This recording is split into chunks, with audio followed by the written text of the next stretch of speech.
नमस्कार मित्रांनो, तुमच्या आवडत्या चॅनेलवर स्वागत आहे।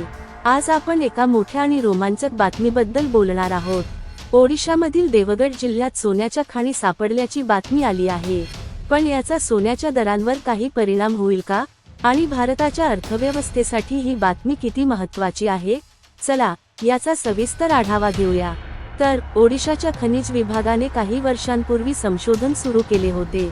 या देवगड जिल्ह्यात मोठ्या प्रमाणात सोन्याचे साठे असल्याचा अंदाज वर्तवण्यात आला होता आणि आता अधिकृत संशोधनात हे स्पष्ट झाले आहे की त्या भागात खूप मोठ्या प्रमाणात सोन्याचे साठे आहेत। या भागात जमिनीखाली सोन्याचे साठे असल्याचा अंदाज भूसांख्यिकी अभ्यासातून आला होता आणि त्यासाठी अत्याधुनिक उपकरणांचा वापर केला गेला।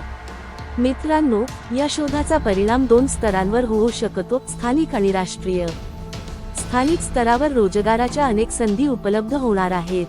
खाणींच्या लिलावामुळे ओडिशा सरकारला मोठा महसूल मिळणार आहे। पण आपल्याला मोठा प्रश्न पडतो, सोन्याच्या किमतींवर याचा काही परिणाम होईल का? जागतिक बाजारपेठेत सोन्याची किंमत मागणी पुरवठ्यावर अवलंबून असते, त्यामुळे स्थानिक साठ्यांमुळे जागतिक दरांवर मोठा परिणाम होण्याची शक्यता कमी आहे।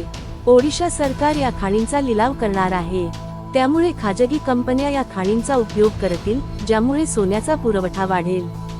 यातून भारताच्या आयातीवरील अवलंबित्व कमी होईल आणि परकीय चलनाची बचत होईल। या शोधामुळे भारताच्या सोन्याच्या क्षेत्रात आत्मनिर्भरतेचा प्रवास सुरू होईल।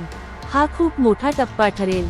मित्रांनो, सोन्याच्या किंमतींवर थेट परिणाम होईल का हे अजून सांगता येत नाही, कारण जागतिक बाजारपेठेतील इतर घटक जसे की डॉलरचे मूल्य, आंतरराष्ट्रीय मागणी आणि जागतिक आर्थिक परिस्थिती यावर किमती अवलंबून असतात। पण ओडिशातील शोधामुळे देशांतर्गत पुरवठा वाढू शकतो। तर मित्रांनो, हा होता ओडिशामधील सोन्याच्या खाणींवरील संपूर्ण आढावा। तुम्हाला ही माहिती कशी वाटली? तुम्ही या विषयावर काय विचार करता? तुमचे मत आम्हाला नक्की कळवा। अजून अशा महत्त्वाच्या अपडेट्ससाठी आमच्या चॅनेलला सबस्क्राईब करा आणि हा व्हिडिओ लाईक करायला विसरू नका। धन्यवाद।